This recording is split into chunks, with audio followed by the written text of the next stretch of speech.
Good afternoon, Trev. Good afternoon, Mr. Brown. How are we?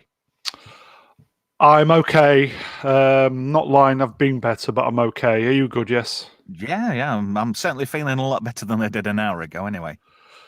Yeah, I saw the tweet that you feel like you're meeting your maker. What's that all about? I don't know. I keep getting it every now and again. It's just like I'm like, oh God, this is it. The moment's been prepared for, in the immortal words of Tom Baker. But yeah, I seem to get over it after about half an hour. You've obviously you've had the coof. You don't think it's a little bit of long COVID, which apparently is a thing? Yeah, I keep getting these weird bouts every now and again. It's just like, how can I put it? Just really drained and breathless and just feeling generally not your best. It's just crazy times, isn't it? I think everybody's feeling it now. I mean, I've had Not, more than my not that we first share of weren't. cabin fever. Yeah. Yeah, it's literally what, 3 weeks, and it's a year. Yeah, pretty much. Was it March? I went into lockdown. I think it's March 29th. 15th, I went into lockdown. Oh, right, last year. okay. Yeah, I had a letter saying, you've got to do it now. And then every 12 weeks, I got another letter saying, you've still got to stay. So they actually sent you a letter saying that you were shielded. Oh, right, okay. Yeah. Are you still getting the letters? I haven't had one for quite some time, to be honest. Have they given up on me? Yeah, it seems like that. Yeah, it feels like it. I'm not taking it personally, though. At all. I just feel like they've probably given up. Not that they ever gave a toss. I think a lot of people have been given up on. Well, I went up to the doctor's yesterday, and I got led into the waiting room, and there was 5 chairs spaced unevenly around the room.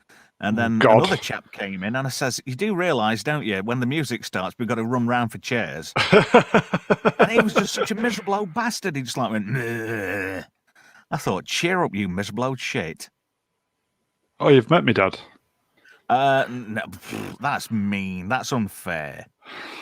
You can't Sorry. talk about your father like that. He brought you into the world. Indeed. Hello, viewer. We've got a viewer. Hello, viewer. Oh, hello. Yeah. Is it Sclav? I don't know. Normally, Sclav would. In fact, the viewer's gone. Oh. Never mention the. Never mention the viewer because they just disappear. Yeah. Wow. So we're popular. We are. I think. Thursday afternoon, last minute. Most people on lockdown. Yeah. I don't know. I tweeted it anyway, so perhaps somebody might watch it later. Who knows? Thing is, who is actually locked down at home? Because there just seem to be quite a few people working. Well, I don't know. It's got to that point, hasn't it, where a lot of people feel like they've got to start going out to work because they might lose everything. Does that make sense? It does. I will say this. I'm dreading, and I know a lot of people are going to be like this, I'm dreading going back out into the world. We've got so used to being... I've been locked in for a year. And as you know, I've lost my job. And I don't know if I'm going to get another job. But just adjusting from being locked in to going back into the world, I think, and I know this is a thing, that people are anxious about it. And to be honest, I'm shitting myself. I don't know what I'm going to do. I had my life. A lot of people, a lot of people have had their life turned upside down. And you said just before we came on, Boris said we're all in it together. Mm. Mm. I don't think we are. Nope. I know for a fact a lot of people going back into the real world is going. If it will fill them with dread. Yeah, I can imagine actually. I feel like I'm getting upset about it now, and I'm a bloke, and I'm not allowed to have emotions. Yeah. Who's told you that? Uh, What a load of rot. Of course you're yeah. allowed emotions. Well, people of my, white man bad. Who says that? Well, Hollywood and all that, white man bad. Oh, yeah. Tell you something. Nothing like alienating your audience, eh? There is a lot of that going on at the moment. When we need entertainment in this shit show at the moment, Mm. we're not getting it really, are we? But a couple of programs have kind of stepped up, kind of coming out the ether a bit, so that's quite good. Mm. Yeah, Resident Alien. I know you've been watching that. Oh yeah, I think it's cracking. I really do like it. It's brilliant. That was one what we told you to watch, wasn't it? It was, and I'm glad you did because it's Alan Tudyk is really, really a great bloke. I think he's fantastic. I've been tweeting him several times to come on the channel to talk about it, but yeah, good luck with that. Everybody wants him. I'm obviously too small. I just think I think Resident Alien is coming in literally under the radar of everybody. Mm. It's going to be one of them series that just comes and goes for the first season. Mm. It'll get renewed. I'm hoping so. And then everybody will start, there'll be like a buzz. Everybody will start discovering it later.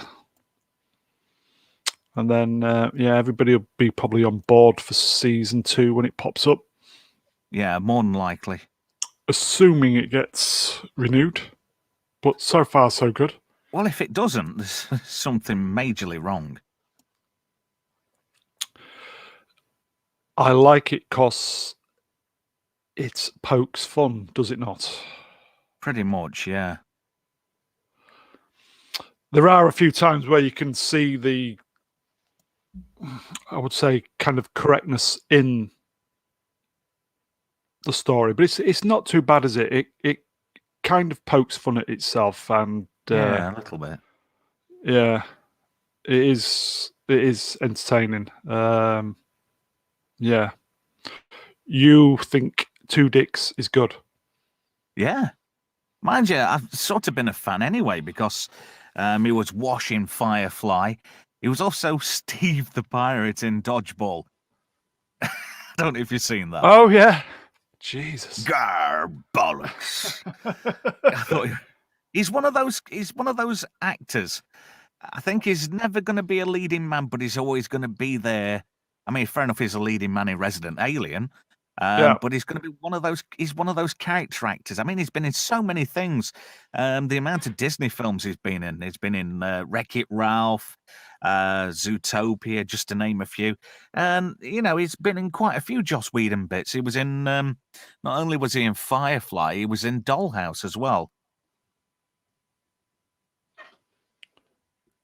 Dollhouse. I'm taking it by the silence that No. not heard of it. Okay. No, this I know, because you are a bit of a connoisseur of everything TV. Go on, Dollhouse. It was basically a series about these Houses people, for dolls.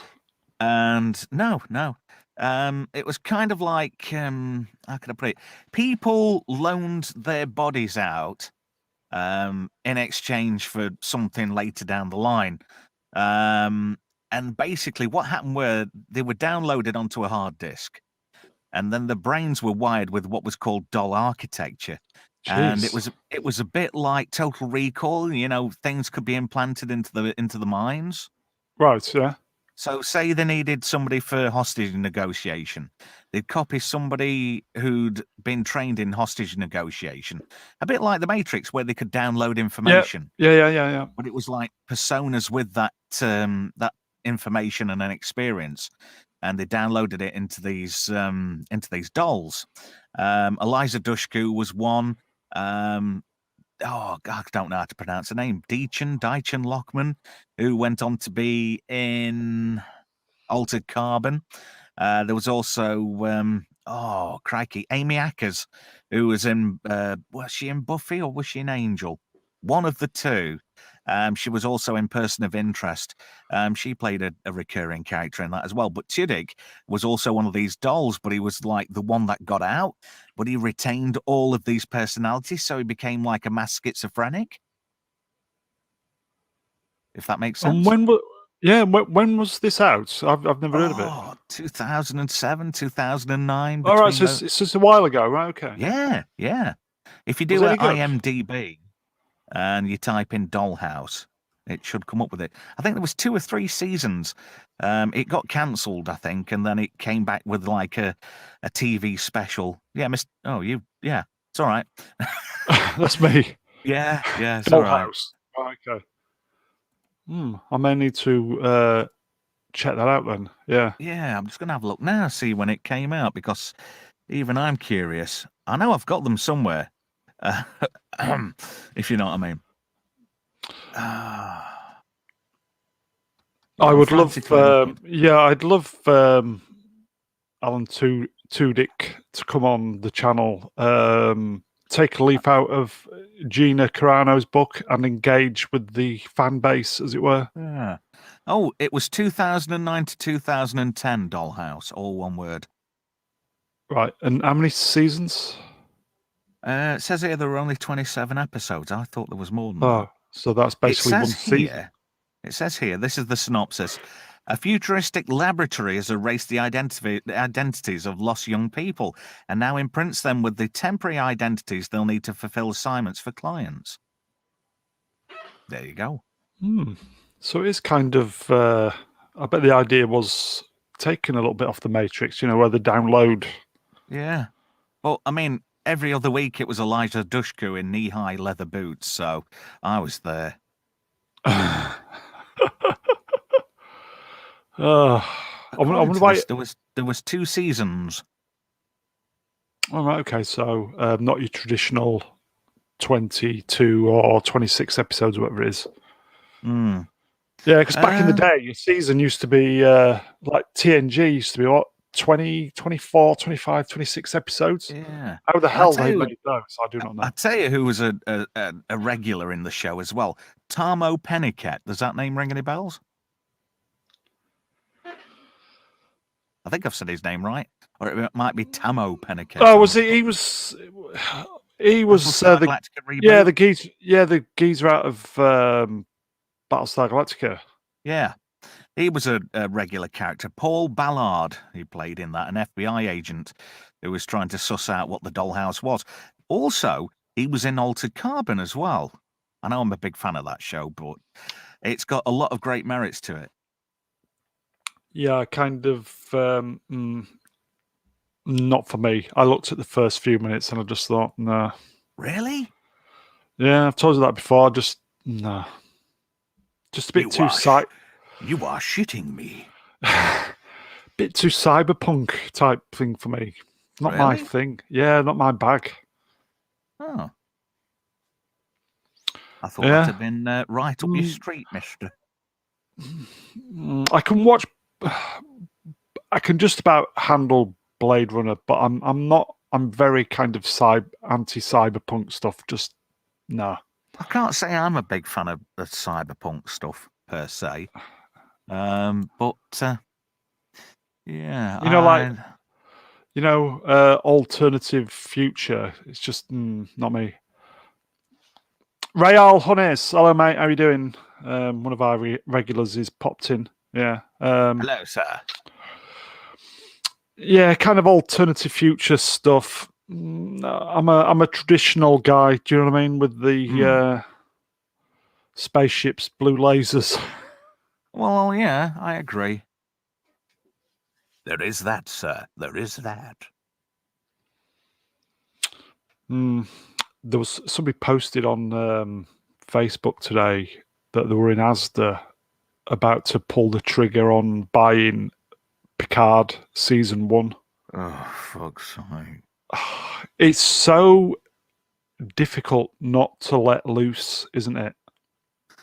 I don't know. There's some reason. It's just so I obviously I didn't put anything down because if you like something, good for you. Yeah, I agree. But it's very difficult, isn't it? Pretty much, yeah. Oh, I think it was £20 in Asda for season 1. just keep talking to yourself a second. I am listening. It's just somebody's knocking. All right, is your I take it your drink has arrived. Yeah, I can you imagine spending £20 on No, season 1 of Picard? no. I would have to take myself round the back and give myself a good slap. If that was me. I don't even think I'd if it was a fiver. I don't even think I'd spend a fiver on it, especially not now. But even when I was working, no way. Do you know? I keep having this reoccurring daydream where in season 2, Q comes back and he's like, "When oh bloody hell, what have they done to you? You're basically a Space and Summers toy," and he clicks his fingers and puts him back. That's just me. Just the most laziest of writing, just to You can't say that. It's stunning and brave. How dare you say that?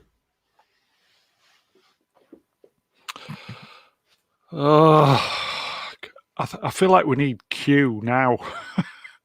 Yeah. Don't you? Where's That's a good Q when we idea. need him? Yeah, definitely. I was watching on YouTube the other day a documentary about Gene Roddenberry, and it was basically a William Shatner documentary. I forget the name of it. About the first 2 seasons of TNG. How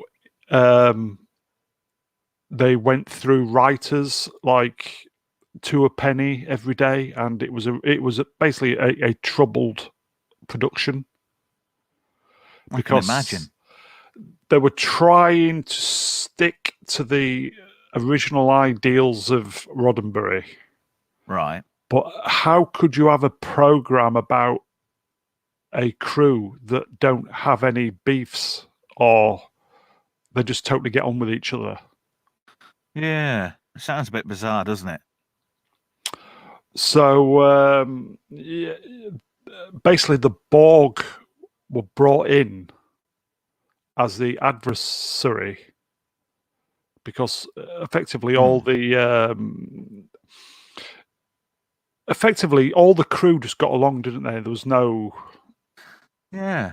There was a lot of that, wasn't there, really? So the Borg were brought in to instead of from the Federation being a perfect, we've risen above conflict, blah blah blah. The Borg were brought in to, kind of create the conflicts for the series. Denise, was it Denise Crosby? Is it Denise Crosby? Tasha Yar. Yeah. She said she left because effectively she had nothing to do. Yeah, she said that, didn't she? She was just stood there like she was just stood there. Yeah.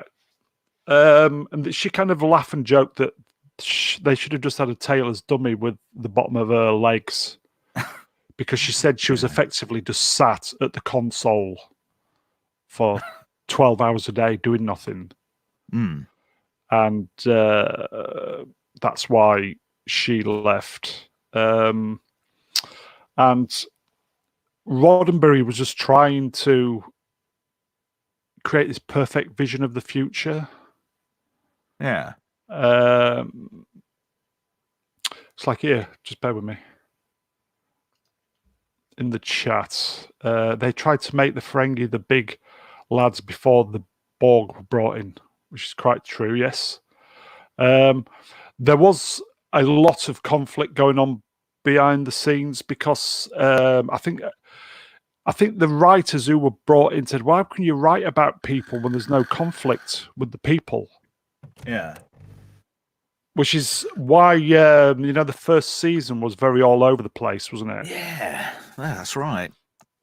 Because a lot of the time it was the original writers from the 60s. Yeah, like DC Fontana, she was one as well, Dorothy. And any new writers who were coming in, there were basically, there was one where one writer had wrote an amazing story, and then the next day he was fired because he wrote another one and it was shit. So they had a big turnover of writers. And this kind of went on for the first two series. I think it was Maurice Hurley who kind of show ran the second series. You know, where they brought Pulaski in. Yeah. That didn't work because they tried. The documentary said they tried to make her like Dr. McCoy. Right. Yeah. Well, you know why she was hung around Trek, don't you? Because of somebody was giving her a Roger in back in the day. Oh, was it? No names. Oh, okay. Yeah. I always liked Dr. Pulaski, though. Maybe I just liked the actress. I didn't. I thought she was just a bitter old cynical bitch. That's probably why I liked her. Me, yeah. Yeah. I think it got to. They basically said they got to series 3 where they had to bring in all the personal stories effectively. So I think on series 3 you will notice that one episode is about Worf, one episode is about Picard, etc., etc.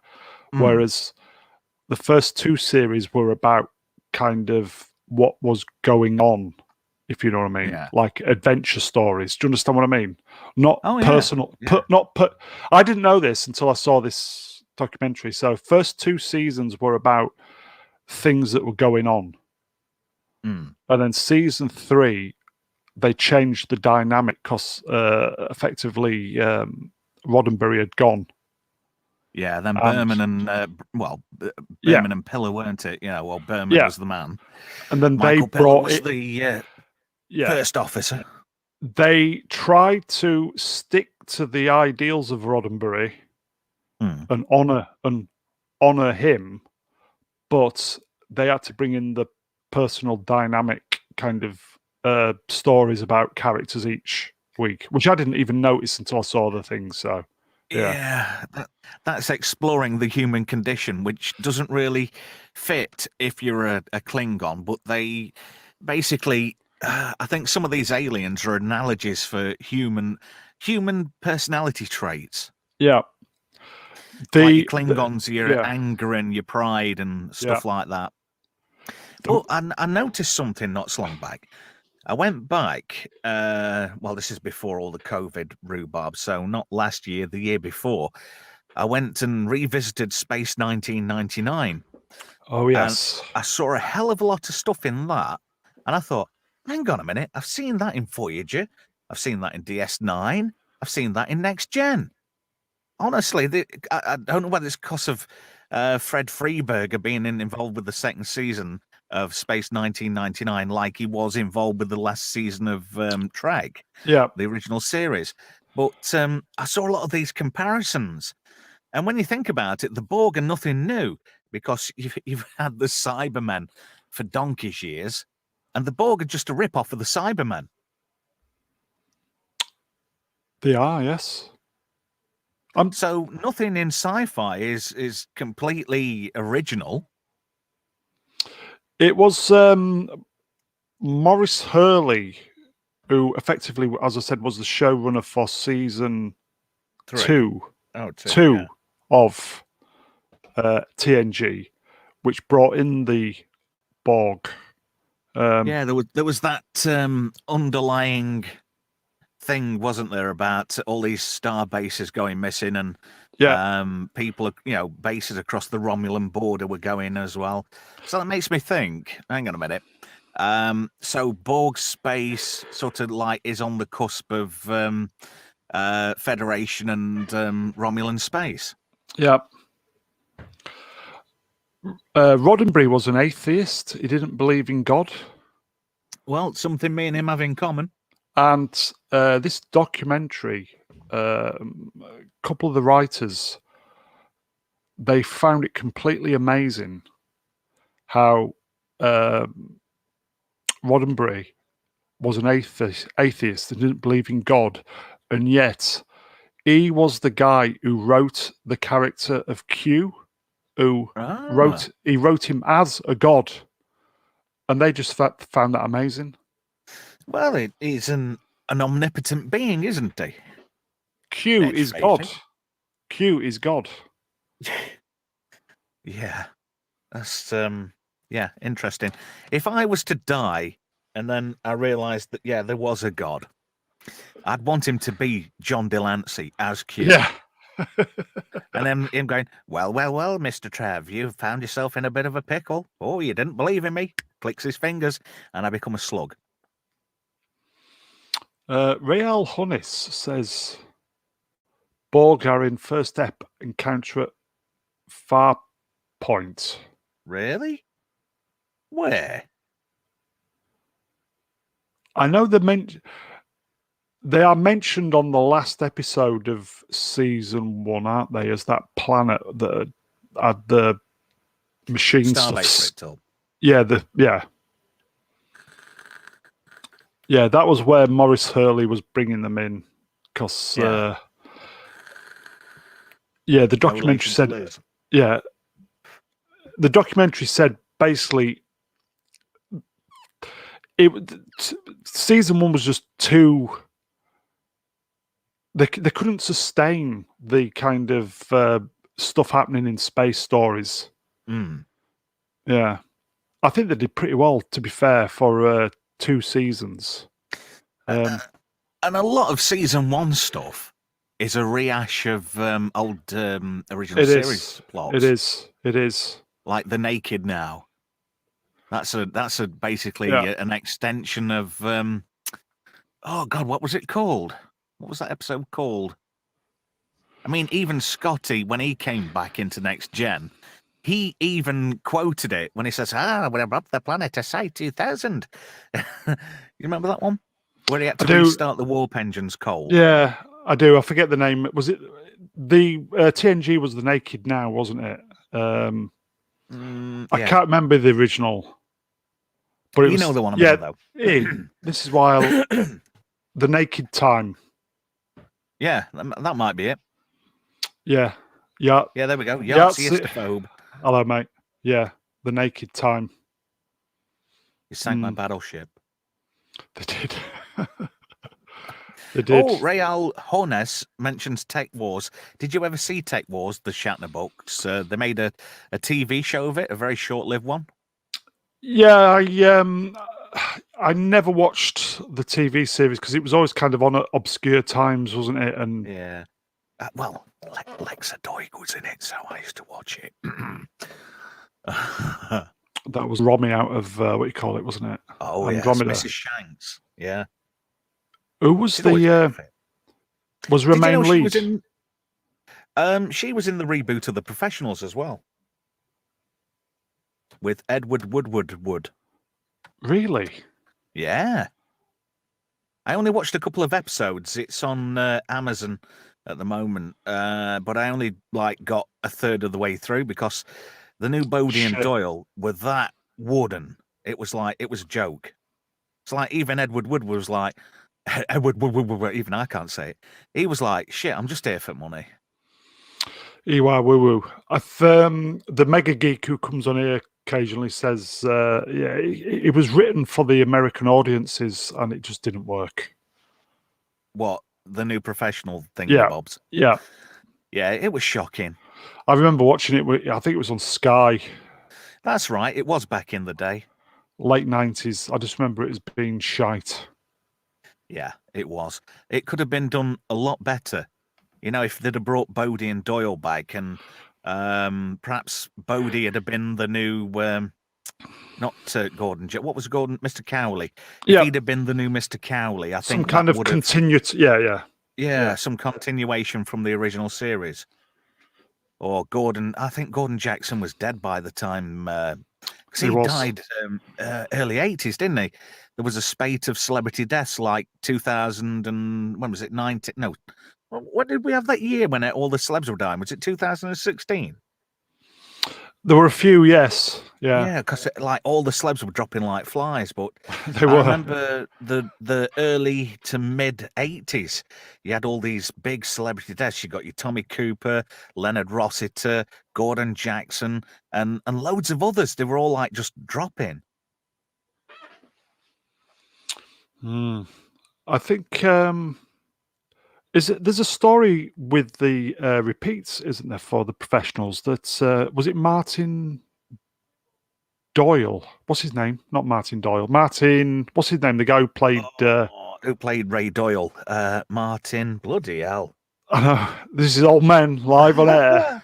Yeah, Martin. He didn't want the repeats to play, did he? So we didn't see them on TV for a long. Martin Shaw. Shaw, that's it. It just popped in there. So yeah, IMDb'd it. Of course, you think No, I I'm didn't. soft. You lie. They didn't play the ITV didn't play the repeats for a long time. Yeah, it was on ITV4 though, wasn't it? Yeah, and no, they weren't even. They repeat them there now, but everything's bloody repeated there. Yeah, they were prevented from showing them because of Martin Shaw. He didn't want them to be shown. Why? Because he had a perm. Probably, but hey, everybody had that Kevin Keegan hairstyle back in the day. They did. I just don't think he just didn't accept. He didn't accept the kind of fandom role that, yes, I've done it, embrace it. But he kind of wanted to deny it. Was he trying to be a serious lovey? Yes.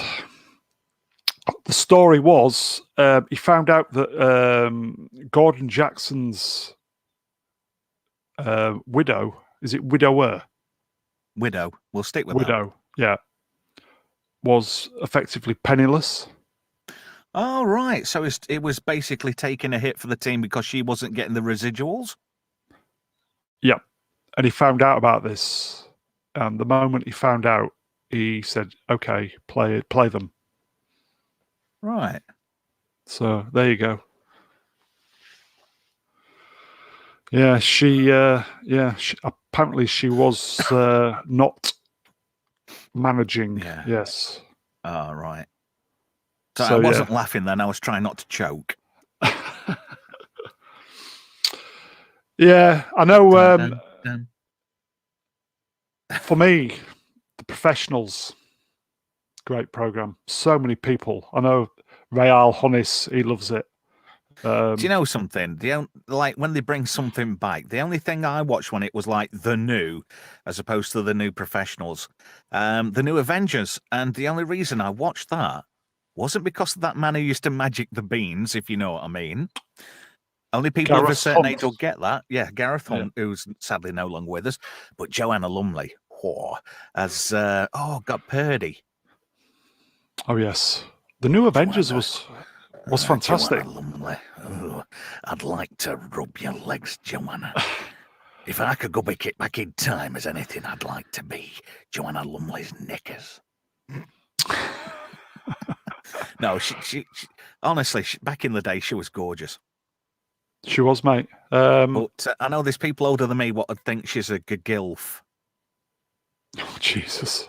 You know what a gigilf is, don't you? I do. Yeah, okay. I do, mate.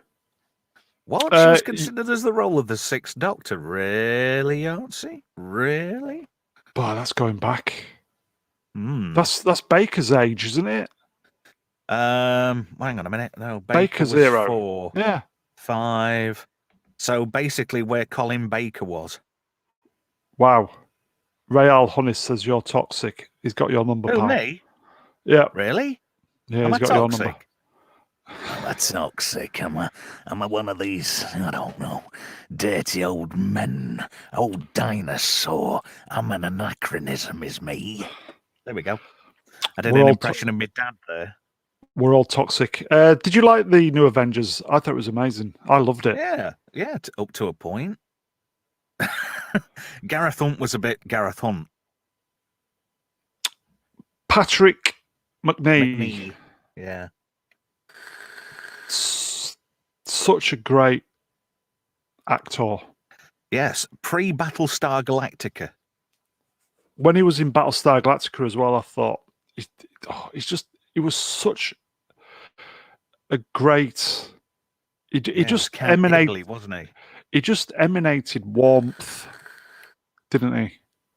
I don't know. He came across as smart, but that was needed for the character because essentially he was the devil. Well, yeah, in that, but in the new Avengers, it was as Steed, charm, just spot on. Yeah, he was spot on. Do you want to know an interesting story? Yes. Right, between where I live and the city of Sheffield, right? Guess who used to work in an egg farm locally? No idea. I'm not a number. I am a free man. Speaking of Patrick's.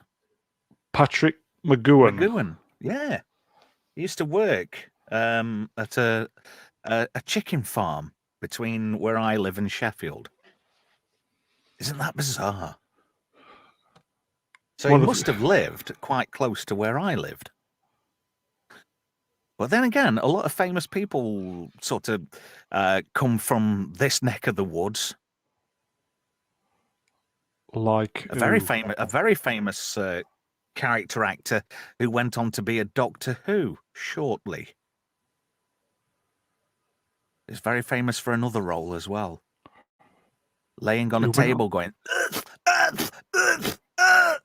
any clues? Oh, yes. You mean the War Doctor? Yeah. John Hurt.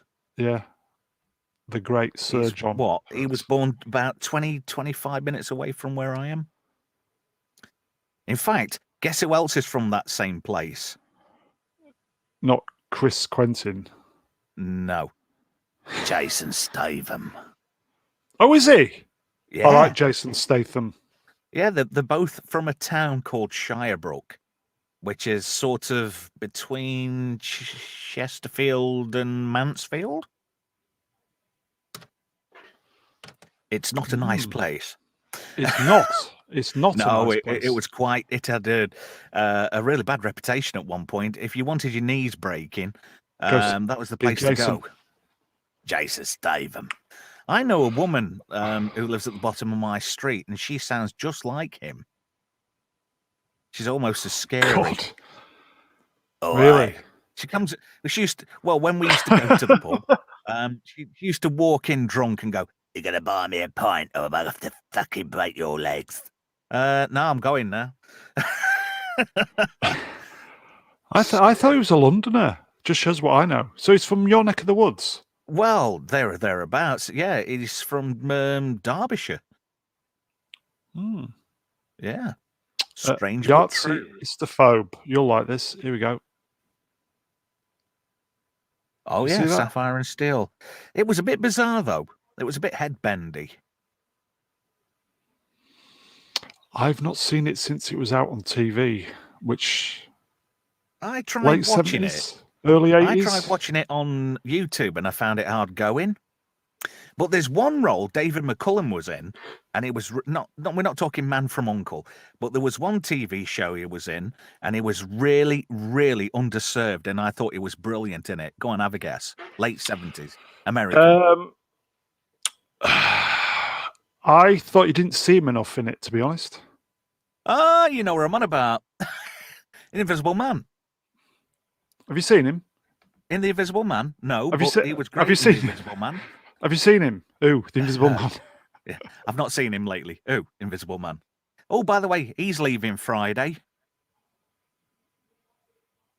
Go on, ask me who. It's something to do with Robinson Crusoe. You fucker, you steal all my punchlines, you bastard. Old ones are the best, eh? Was the Invisible Man Harv Bennett? I think it was, actually. Because he was, oh, God, I can't remember the name of the character now, but he worked as a scientist for the Clay Foundation, which was CLAE or something. Yeah. And you had those two big metallic balls with the scanner Oh, I bits thought you were going going to say something towards. else then. Yeah. They He kind of managed to went. bring himself back, but there was an accident. And they were going to use it as a weapon. So he basically did a David Banner, didn't he? He tried to sabotage it. Yeah. And it went pear-shaped, I think, if I remember right. I But think I might. it was that bird who was in it with him. She was quite fit. I can't remember. Again, 70s. I've not seen it since the 70s. Hang on. And it'll be one of those things that nobody's ever really. IMDb, The Invisible Man.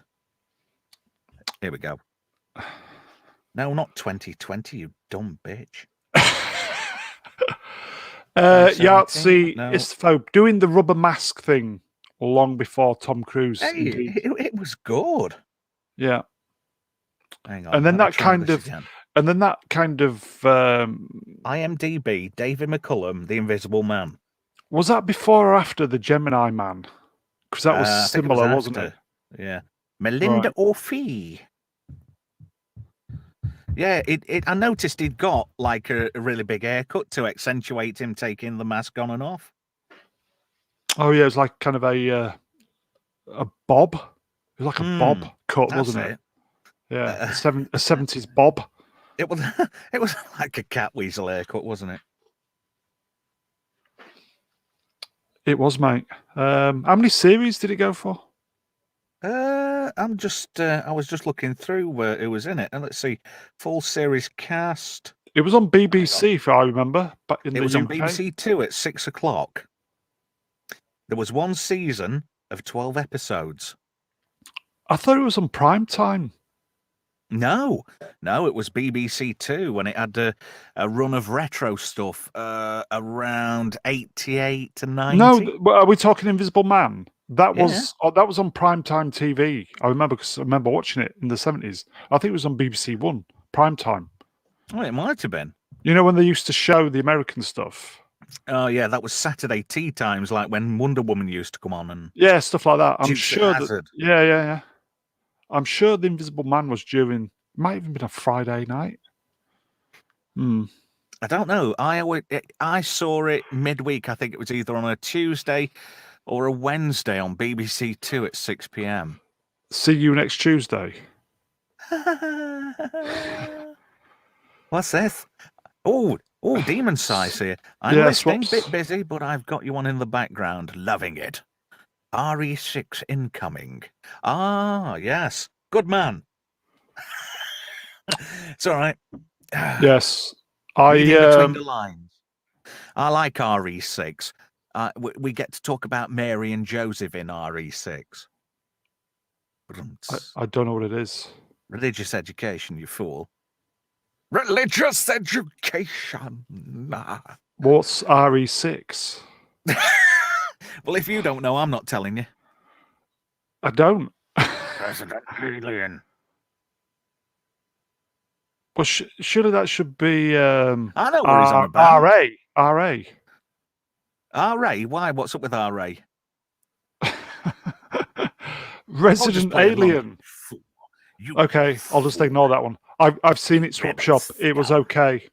There's a very, very big guest star in it this week. Oh, is there? Oh, yes. Is it not that bloke from Auto Man, is it? Chuck Wagner. Wagner. Chuck Wagner and Desi Arnaz.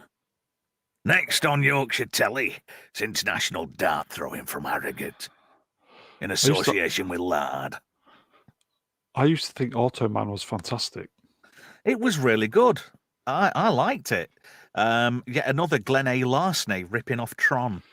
Yeah, apparently it was the most expensive television. One of the was. reasons why it got binned is because it cost over $1 million to make per episode. It was $1.25 million per episode, 1984, 85 money Yeah. as well. And that was all because all the computer graphics, like the cars rezzing up and stuff, it was all hand drawn, wasn't it? Yeah. Do you know whose Lamborghini that was? No. Glenn A. Larson's. Oh, was it? You know the Lamborghini, what used to the auto car? Well, yeah, Real Hunnis 90 degree turns. Yeah, I remember that. That was the comedy highlight of the show. Every time Automan took a corner, Desi Arnaz as Walter Nebica, he'd fly into the window, wouldn't he? The side window. He did. And do you know who was the protagonist from the pilot episode? I don't know. Sir Clive Sinclair. I can't remember there being I can't remember the protagonist. Because we saw the auto plane. That's right. Because he ran out of power, and Walter ended up skidding on his arse for about half a mile. Yeah, I think it was. We didn't see the auto plane much, but we saw it in episode 1. I think it was Patrick McNee. Really? Yeah. Not John Vernon, then? No. Was it? You're going to have to find out, mate. I'm going to IMDb it. I'm not sure myself now, but I always remember... Automan. Yeah, Automan was fantastic. 83 to 84. I think there was about 12, 13 episodes. I will tell you, young man. There were 13 did it get episodes. Binned? It got binned halfway through season 1. Yeah, because they ran out of money. Yeah. But it was great. God. There's a picture on IMDb of the people who were in it. And I'm not kidding. Chuck Wagner, he's like doing a Conan thing. And I'm not joking. He looks quite ripped. I wouldn't like to mess with him. I know I think he was an ex-gymnast, Chuck Wagner. He was about 7'12". Really? Yeah.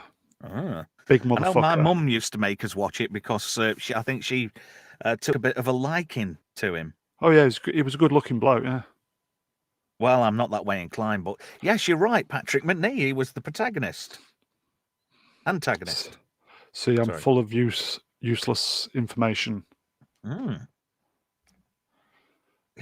Camilla Sparv was in it too. I don't know if she was, but apparently she was in it. Oh, crikey! I tell you who was in the pilot. TV baldy bad guy extraordinaire Sid Haig, who recently passed away. What, in Automan? He was, first gang member. And guess who the second gang member was? Go on. Right, you'll never guess this. Close personal friend of Michael Ironside's. Whenever Michael Ironside was in anything, Mickey Jones was in it too. Remember the guy who looked like a redneck?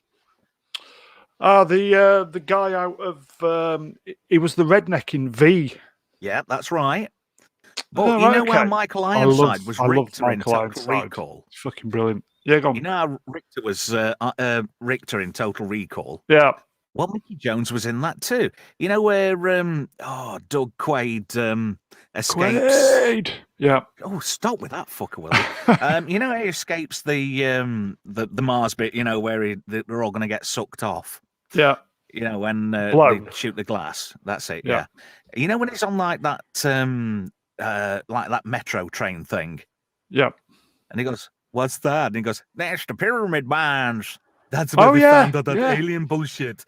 Yeah, if you believe that crap, I used to work there." Yeah, that's Mickey Jones.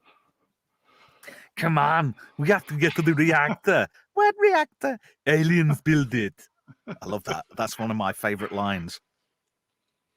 Do they consider this as a divorce? Consider this a divorce. Doug, honey, we're married. That's your wife? She's a real bitch. This isn't a plane. This isn't... Oh, this isn't a plane. This is a boat with wings. Come on and get in and start paddling. That's the best line from Commando, apart from, remember, Sally, when I promised to kill you last? That's right, Matrix, you did. I lied. What'd you do with Sally? I let him go. He didn't lie. Commando was ultimately disappointing, wasn't it? Fuck off. That's I'm in my sorry. top 10 80s movies. Really? Yeah. He had a I don't know. spate of like really great movies in the 80s. The summer of 85 and 86. You got stuff like Revenge of the Nerds 2, Predator, Commando, Aliens. Oh, what else was there? Oh, that was a thing as well. Bill Paxton, he was in Commando too. Was he? Yeah. Wow. Wow. Oh, Rayal says Commando is the greatest. He also, and Yahtzee says Street Hawk was quality. It Yes, I was. agree. Street Hawk was fucking quality. Any show It was, mate. that could afford a Tangerine Dream soundtrack has got to be quality. Yeah. Even though it was a Yamaha 125. Again, that got binned before its time. Yeah. You know, because Chakotay was in the pilot, and we discussed this before, if you remember. We have, yeah. Yes, Tangerine Dream, the theme for Street Hawk. Brilliant. Yes, and it's like a remix version of Le Parc. That's the actual. I bought the so- album, yeah. I bought Yeah. the cassette back in the day just for that. The only thing I don't like about Le Parc is though it's got this really slow intro with this jumbo jet coming in, Yeah. and then it goes down, down, down, down, goes into the main Street Talk thing. But if you notice on the TV show, it had got some like extra bits on it. It's like they'd redone it just for Street Hawk. And it's like got some like submarine kind of sounds on it. Yeah. Which I thought really sort of made me think that was really good. A lot of these TV series are effectively, I know they are made in America for the American audience, but I think they are wasted on the American audience. The only reason why we enjoyed them so much over here is because there was nothing else on that level or even in that league over here. There were no TV shows like that. Agreed. I mean, agreed. As good as what Blake Seven was and Doctor Who, it hadn't got that sparkle what American stuff had got. That little bit of Hollywood. A bit of magic. Yeah. A smattering of tinsel. Yeah. Airwolf did okay, didn't it? Yeah. Yeah. Because there was the only Americans one thing what bought let into down that in the end. And that was Jan Michael Vincent because he was spending all his money on booze and drugs. Yeah. A troubled soul, unfortunately. Bless him. Apparently, again, that was too expensive to make, wasn't it? So that's why he was the highest paid guy on television. Yeah. He was getting more money than bloody what's his face, Hasselhoff. Yeah. Yeah, because I think season 4 was when they brought all the Barry Van Dyke? It went to Canada. It went to Canada. because it was cheaper to produce. I've watched the documentary about it. First episode. Did you notice though? It's Blackjack, and the guy who's supposed to be Dominic Santini. You don't actually see him. It's just a bloke from the back with a baseball cap on, and he gets in this crappy-looking helicopter, and it blows up. And then Jan Michael Vincent's in the hospital, but you could tell his acting had gone down to nothing by that point because he was just so crap. His acting was terrible. I don't think I've seen it. You're not missing anything. It's like, I'm not giving you Airwolf. I want my brother singeing. Oh, I'm here. Where were you? I ain't covered. Yeah, because that's who Barry Van Dyke, whatever his name was supposed to be. Yeah. He came out as singeing, didn't he? Yeah. Yahtzee says to the eyeballs. Yeah. He was Pepsid. He was Pepsid. Yeah. Other Pepsis are available. Other brands of Coca-Cola are available. Oh, so he goes and says, you tit. You tit, miss. You're a tit, Mr. Brown. Can you hear me? Tit. Yeah. This is Clem Fandango. Can you hear Yes, me? I can hear you, Clem Fandango. You and your bloody made-up name. Yes.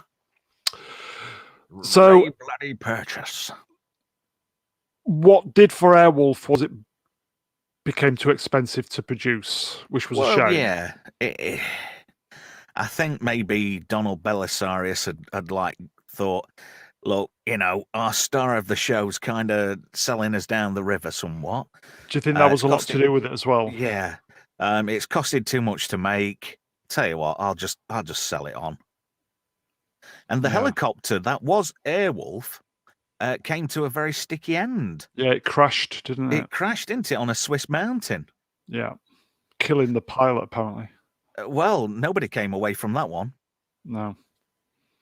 An interesting fact, Andy Probert, who designed Street Hawk and some of the refit Enterprise, Oh, right, okay. he designed the bits what went onto Airwolf, and the guy who actually owned the helicopter, the bloke from Jetcopters, Yeah.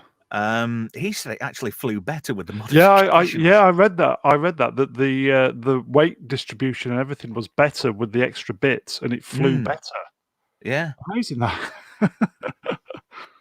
Yeah, again, Andy Probert strikes again. Amazing. Amazing. He's one of my heroes in Hollywood, him and Ron Cobb. Both unsung heroes. Ron Cobb. The name rings a bell. Oh, Spaceships, maybe? yeah.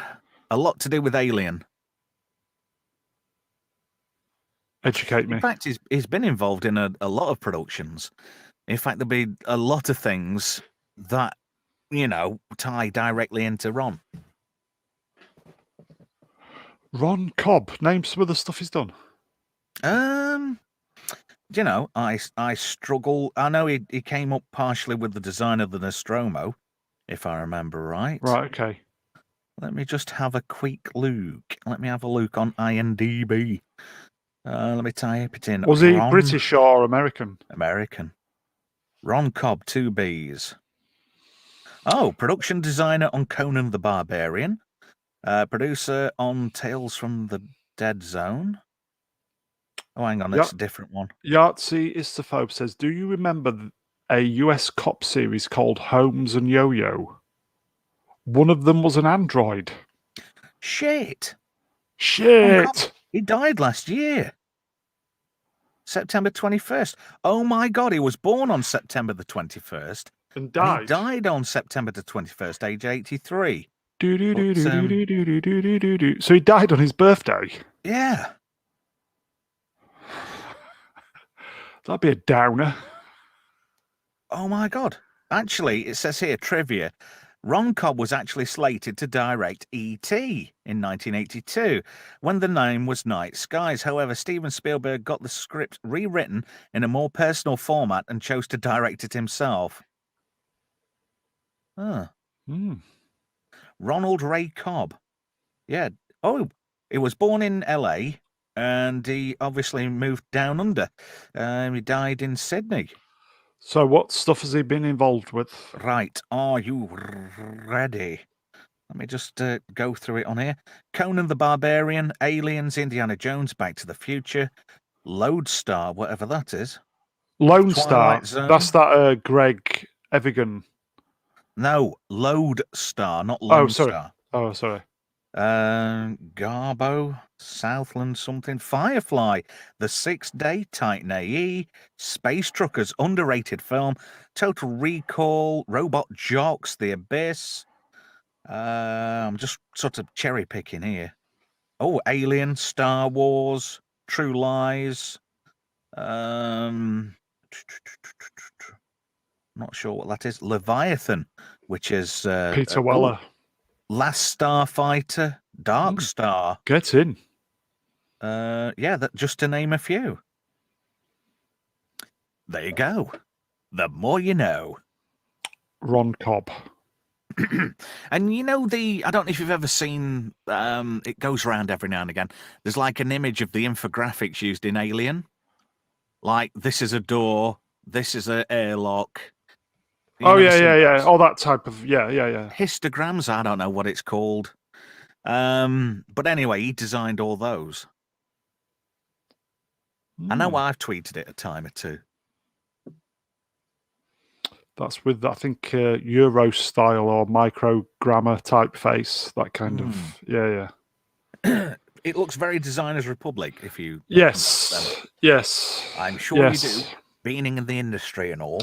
I do, mate. Did you ever meet Ian Anderson from the Designers Republic at Sheffield? No, I didn't. Yeah. I did once.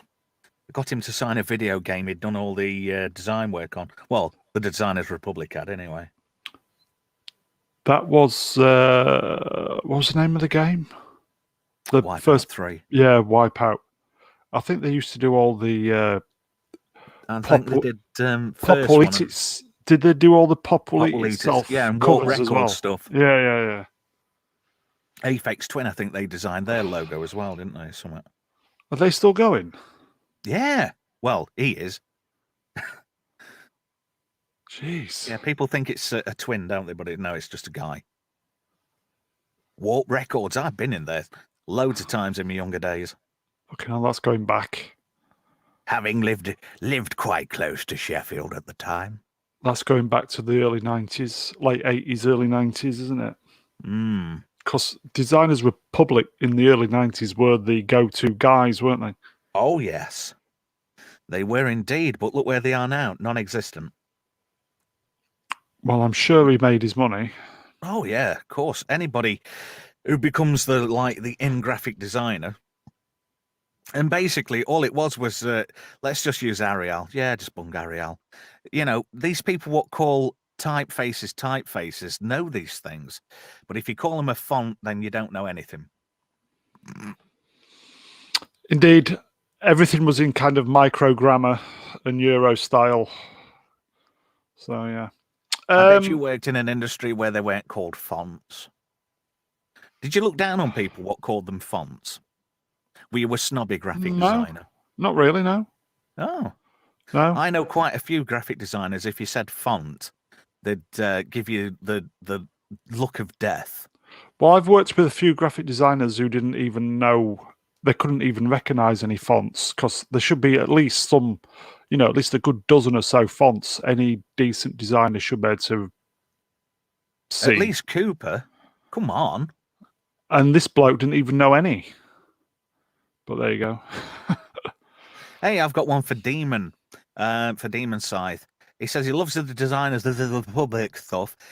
Wipeout wouldn't have been anywhere near as good without them. Do you know, I know the guy who did the game music for Wipeout and Wipeout 2097. You know, Mr. Cold... Have you heard of Cold Storage, Demon?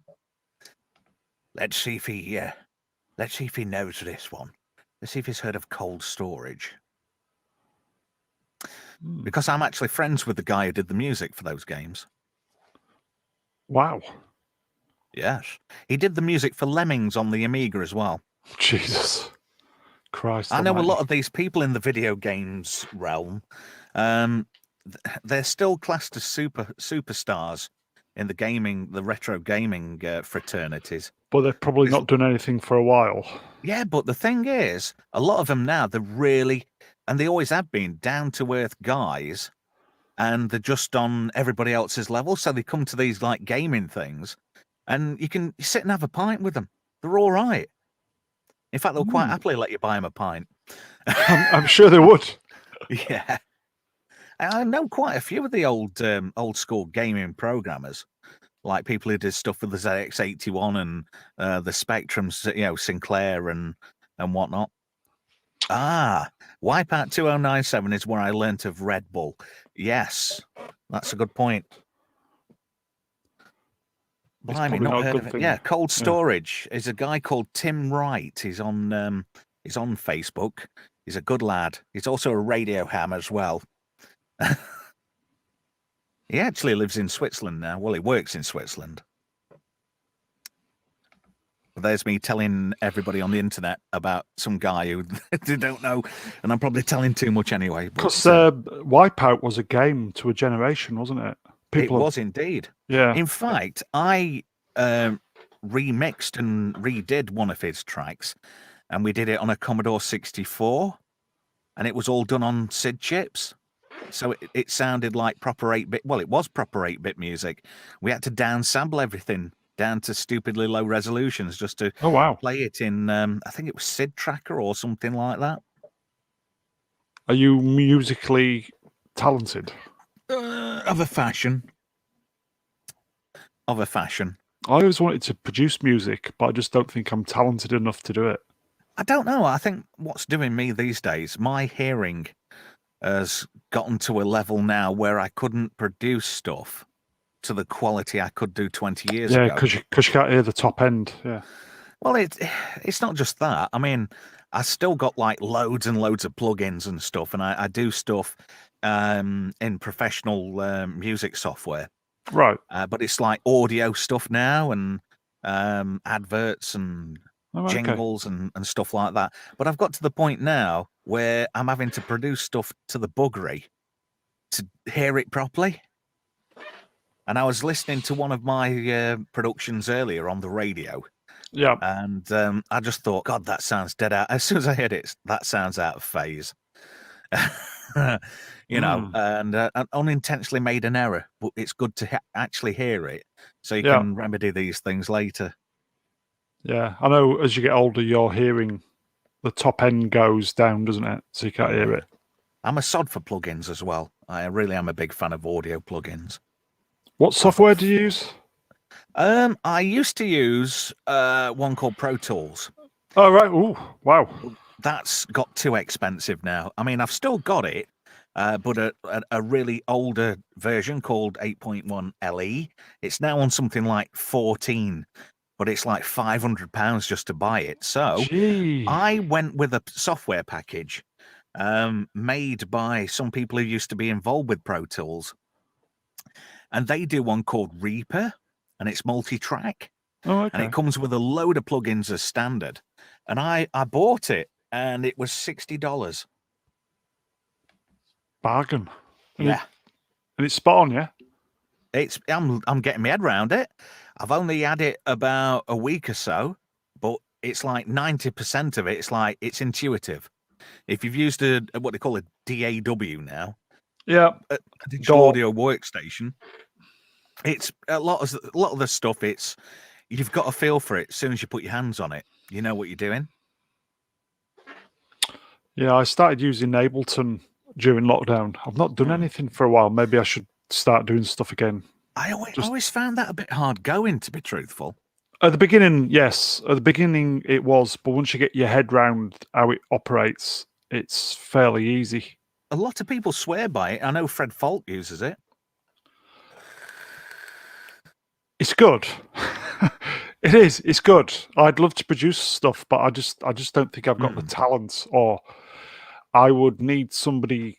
That's always been one of my goals, one of my dreams, to produce something and hear it in a club. You know, going back to the ex-raving days. Well, do you know the rave scene was produced by a very few pieces of equipment? You know, like a TB303 and a TR909? With probably an Atari ST and all that stuff, yeah. No, you didn't. If you had those two things, you didn't need that. You could sync them off one another, and people used to do that in clubs. Just like they'd